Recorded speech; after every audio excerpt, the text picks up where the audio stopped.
Bonjour et bienvenue. Installez-vous confortablement, profitez de cette histoire et n'oubliez pas de vous abonner et d'activer les notifications. James avait toujours tiré une certaine fierté de son caractère raisonnable. Il était de ceux qui préféraient la confiance à une vie rongée par le soupçon, convaincu que l'amour et le respect mutuel formaient les piliers d'un mariage sain. Aux yeux des autres, sa relation avec Meghan semblait d'ailleurs exemplaire. Elle était charismatique, intelligente et entièrement dévouée à sa carrière de directrice marketing. Mais la routine, autrefois si calme et prévisible, commença à se fissurer. Tout débuta de manière subtile. Meghan se mit à voyager plus que d'habitude, toujours pour le travail. D'abord des réunions d'une journée dans les villes voisines, puis des séminaires de 2 ou 3 jours dans des lieux plus éloignés. James n'y voyait aucun inconvénient. Il comprenait que le poste de Meghan exigeait de la flexibilité et il était prêt à la soutenir. Cependant, ses déplacements commencèrent à coïncider avec les moments où il avait le plus besoin d'elle. Des anniversaires, un dîner qu'il avait planifié des mois à l'avance, et même un rendez-vous médical important.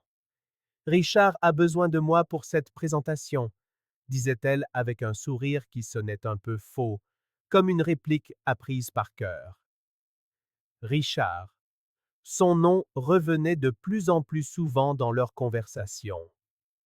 C'était le patron de Meghan, un homme à la présence imposante et au succès si éclatant qu'il forçait l'admiration.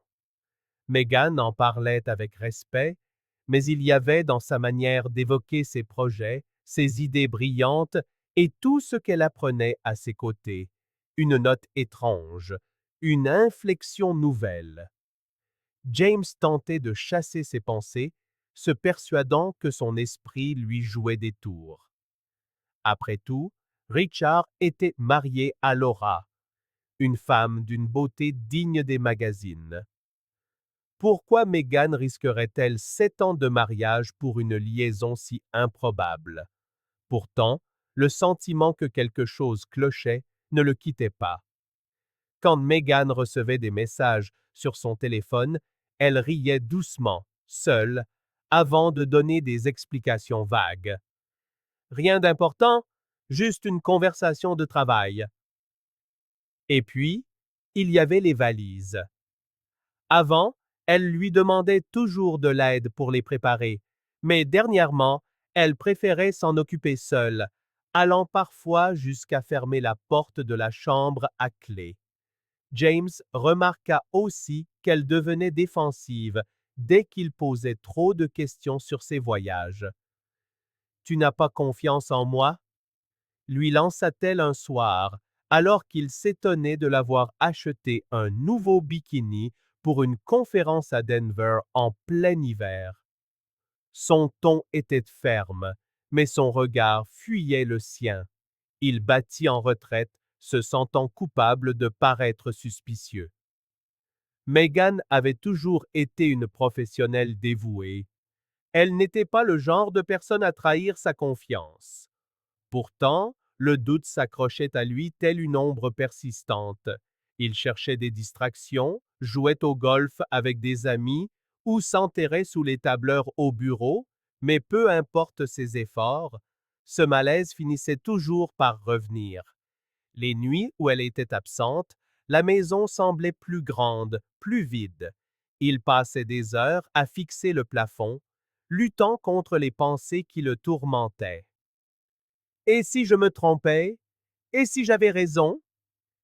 James ne voulait pas être ce genre de mari, celui qui fouille dans les téléphones, qui suit sa femme ou qui lance des accusations sans preuve. Il voulait croire que ses voyages étaient exactement ce qu'elle prétendait, mais au fond de lui, quelque chose commençait à se briser. L'homme qui avait toujours fait confiance commençait à se demander si quelque chose de crucial ne lui échappait pas. Un vendredi soir glacial, James était assis sur le canapé, tentant de dissimuler le malaise qui grandissait en lui depuis des semaines. Un peu plus tôt, Meghan lui avait annoncé qu'elle devait partir le samedi pour une conférence à Dallas. Sa valise était déjà prête, et elle était maintenant sous la douche. Le bruit de l'eau résonnait dans la maison pendant que James essayait de se concentrer sur une émission de télévision qui n'avait aucun sens pour lui. Le téléphone de Meghan, posé sur la table de chevet, vibra une fois, puis une seconde. James y jeta un œil, sentant son inquiétude familière s'intensifier. Il ne voulait pas violer son intimité, mais une force en lui l'empêchait d'ignorer ce signal. Lorsque le téléphone vibra à nouveau, l'écran s'illumina brièvement et il put lire la notification. « Richard, j'ai trouvé le meilleur hôtel de la ville, le Crystal Shores. » Le cœur de James s'emballa.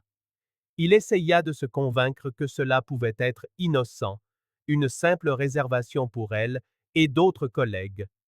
Mais la curiosité et le besoin de connaître la vérité furent plus forts.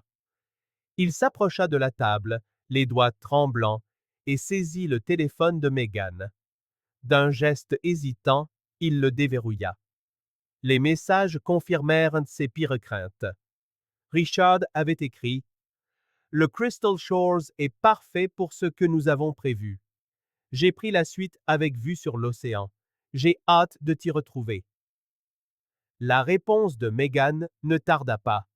« Ça va être incroyable, mon amour. James pense que je vais à une conférence. Il ne se doute de rien. » James sentit une boule se former dans sa gorge. Cet hôtel n'était pas un centre de conférence.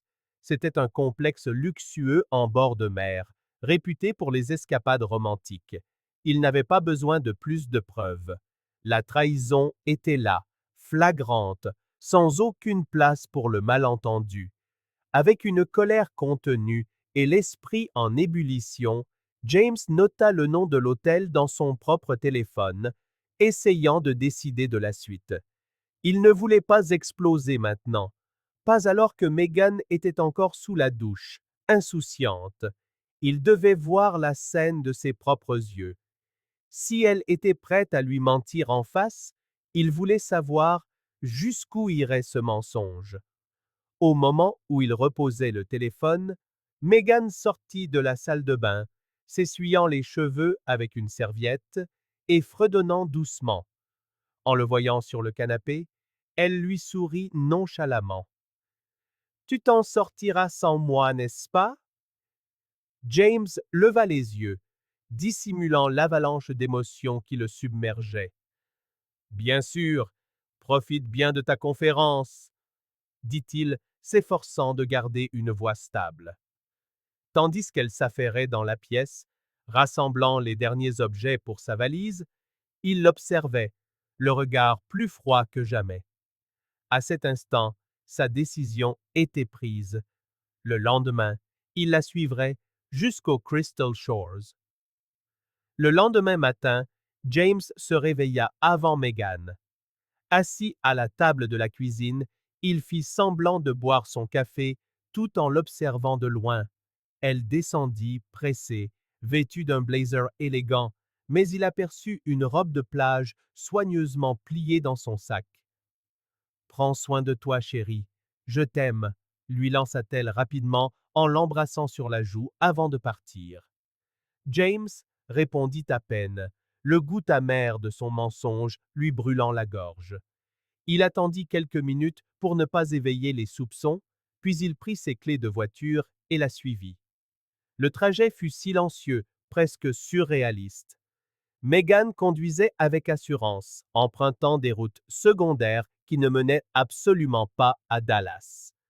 James garda ses distances, veillant à ne pas se faire repérer. Après 2 heures de route, il la vit se garer devant le luxueux Crystal Shores, un endroit qui semblait tout droit sorti d'un magazine de voyage. Parler de conférence ici relevait de la cruelle plaisanterie. De l'intérieur de sa voiture, James vit Meghan descendre, ajuster ses lunettes de soleil et coiffer un large chapeau.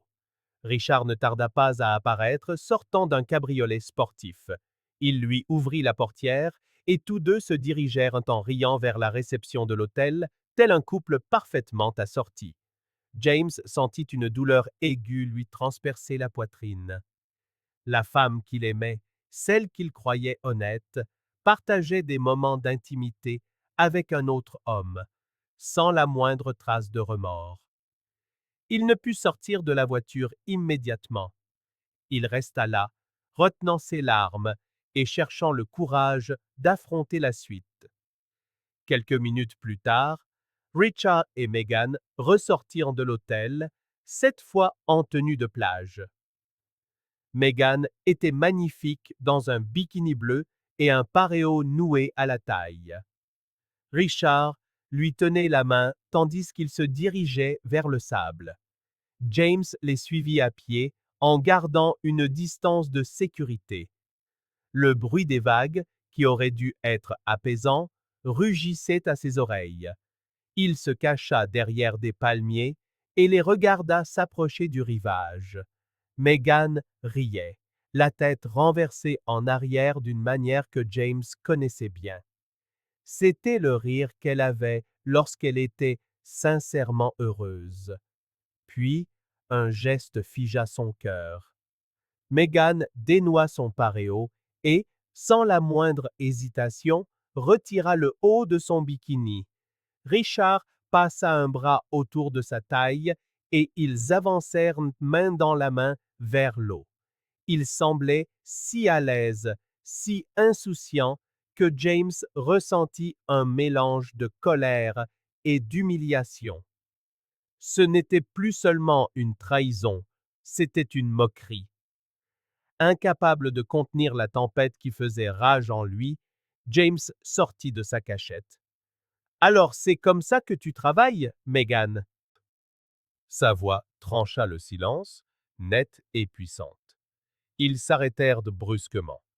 Meghan se retourna, surprise et confuse, essayant de cacher sa poitrine avec ses mains. Richard resta silencieux, comme pour évaluer la situation. « James, je peux tout expliquer, » commença Meghan, mais il leva une main pour l'interrompre. « Expliquer? Tu penses qu'il y a quelque chose à expliquer? Tu m'as menti, tu as tout détruit. » Sa voix était ferme, mais chargée de douleur. Il se tourna vers Richard, qui semblait mal à l'aise. « Et toi, ça te fait quoi de faire ça à ta femme? Tu es aussi pathétique qu'elle. » Sans attendre de réponse, James fit demi-tour et regagna sa voiture, les laissant seuls sur le sable. Il savait qu'il n'y avait plus rien à dire. Les images qu'il venait de voir resteraient gravées dans son esprit à jamais, mais il décida sur-le-champ qu'il ne laisserait pas cette trahison définir le reste de sa vie. James reprit la route, laissant Meghan et Richard derrière lui. La vision de sa femme, seins nus, main dans la main avec un autre homme, était imprimée dans son esprit comme un cauchemar dont il ne pouvait s'échapper. La douleur et la colère se livraient une bataille féroce dans sa poitrine, mais il resta concentré sur la route, conduisant de manière mécanique. Chaque kilomètre parcouru apportait un mélange de soulagement à l'idée de fuir cette scène et de désespoir face à la certitude que sa vie ne serait plus jamais la même. Arrivé chez lui, il entra sans allumer les lumières. L'obscurité semblait mieux correspondre à son humeur. Il s'assit dans le salon, les coudes sur les genoux, le visage entre les mains. Le silence était oppressant, mais il savait qu'il devait y faire face. Il décida de ne pas essayer de dormir. Il n'y aurait aucun repos pour la peine qu'il ressentait. Quelques heures plus tard, il entendit le bruit familier des clés de Meghan dans la serrure Il leva la tête au moment où elle entrait lentement, visiblement secouée. Ses yeux étaient rouges et gonflés, son visage pâle et strié de larmes. Dès qu'elle le vit, elle se mit à pleurer plus fort, sanglotant en refermant la porte. James, commença-t-elle d'une voix brisée, s'il te plaît, écoute-moi. Je sais que j'ai tout gâché. Je sais que ce que j'ai fait est impardonnable. Mais, s'il te plaît, laisse-moi t'expliquer. James la fixa, le regard vide, son expression ne trahissant qu'une profonde lassitude. Expliquer, Megan. J'ai tout vu. Qu'est-ce que tu penses qu'il y a à expliquer? Je vous ai vu, Richard et toi. J'ai vu comment tu m'as pris pour un idiot, mentant sans le moindre remords. Rien de ce que tu pourras dire n'effacera ça. Megan s'approcha, les larmes coulant sur ses joues. Elle s'agenouilla devant lui, ses mains tremblantes tentant d'attraper les siennes. James, j'ai fait la pire erreur de ma vie. Je ne sais pas ce qui m'a pris. Je t'aime. Je n'ai jamais voulu te faire de mal. Il retira ses mains, refusant tout contact. L'amour? Répéta-t-il. Tu appelles ça de l'amour? Trahir quelqu'un, mentir effrontément, et ne s'excuser que parce qu'on s'est fait prendre? Megan, si tu m'aimais vraiment, rien de tout ça ne serait jamais arrivé. Ses sanglots redoublèrent, sa voix à peine audible. J'étais perdu, James. Je me suis laissé emporter, mais je ne veux pas te perdre. S'il te plaît, donne-moi une chance. Je ferai n'importe quoi pour réparer ça. James se leva et se dirigea vers la fenêtre. Le regard tourné vers l'extérieur, il parla d'un ton toujours aussi neutre. Megan, je t'ai consacré 7 ans de ma vie, 7 ans de confiance, de soutien et d'amour. Tu as jeté tout ça en l'air pour un caprice, pour quelque chose sans valeur. Je ne suis le second choix de personne. Je ne serai pas celui vers qui tu reviens quand ça ne marche plus avec Richard. Et dame des... Elle tenta de s'approcher à nouveau, mais il leva la main pour l'arrêter. Je veux le divorce, Megan. Il n'y a plus rien entre nous. Ce que tu as fait est impardonnable. Megan s'effondra de nouveau sur ses genoux, submergée par les sanglots, mais James ne la regardait plus. Il monta à l'étage en silence, la laissant seule dans le salon, consumée par le regret et la douleur qu'elle s'était elle-même infligée. Après le divorce, Megan se retrouva prise dans un tourbillon d'émotions. La perte de James la dévastait, mais elle se raccrochait à l'idée que sa relation avec Richard apaiserait sa peine. Elle avait besoin de croire que l'homme pour qui elle avait tout risqué était prêt à aller jusqu'au bout. Quelques jours plus tard, profitant d'un moment de calme au bureau, elle alla trouver Richard. Elle entra sans frapper, le visage encore marqué par la culpabilité et l'anxiété. Il faut qu'on parle, Richard, dit-elle en fermant la porte. Il leva les yeux de ses dossiers, l'air distrait, et lui fit signe de continuer. Megan prit une profonde inspiration, essayant de paraître assurée. J'ai divorcé de James. Je l'ai fait parce que je crois en nous, mais tu dois faire la même chose. On ne peut pas continuer comme ça. Richard eut un rire bref et sans joie, puis se renversa dans son fauteuil. Tu es sérieuse, Megan? Tu penses vraiment que je vais quitter Laura pour toi? Elle cligna des yeux, confuse. Quoi? Mais tu disais que tu m'aimais, que c'était spécial entre nous. Il secoua la tête, le ton soudainement glacial. Megan, c'était bien temps que ça a duré, mais je vais être honnête avec toi. Je n'épouserai jamais une femme qui a trompé son mari. Si tu as fait ça à James, quelle garantie ai-je que tu ne me ferais pas la même chose? Je ne suis pas naïf.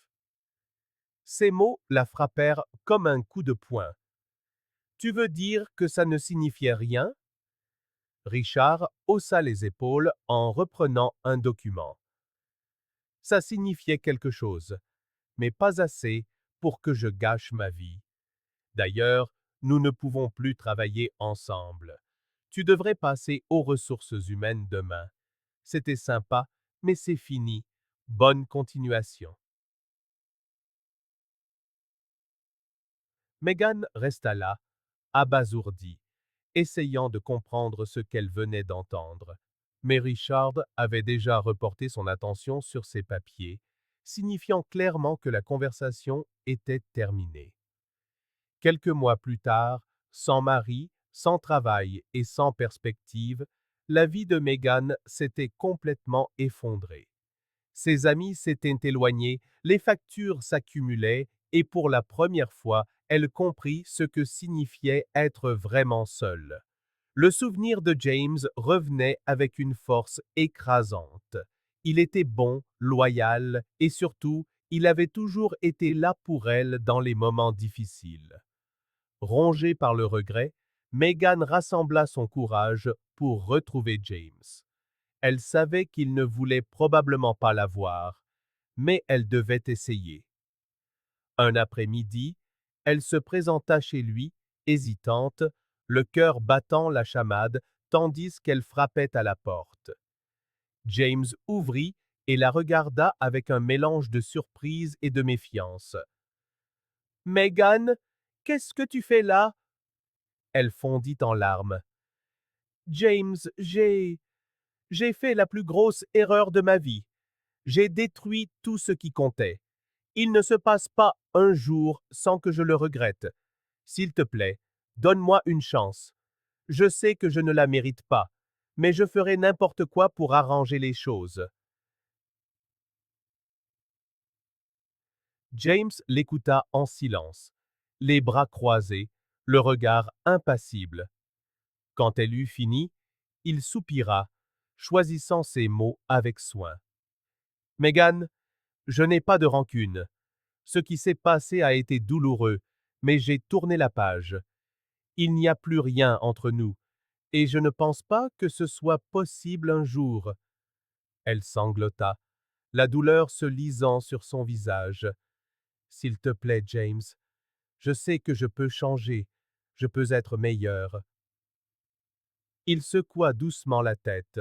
« Je te souhaite le meilleur, Megan, mais je ne suis pas la solution à tes problèmes. Bonne continuation. » Sur ces mots, il referma la porte, la laissant seule sur le perron. Elle resta là quelques instants, tentant d'arrêter ses larmes, puis finit par s'éloigner. Sa trahison lui avait tout coûté, et elle comprit que certaines choses, une fois détruites, ne peuvent jamais être reconstruites. Merci d'avoir suivi cette histoire. Si elle vous a plu, n'oubliez pas de vous abonner à la chaîne et d'activer les notifications pour ne manquer aucune de nos prochaines vidéos. À très bientôt.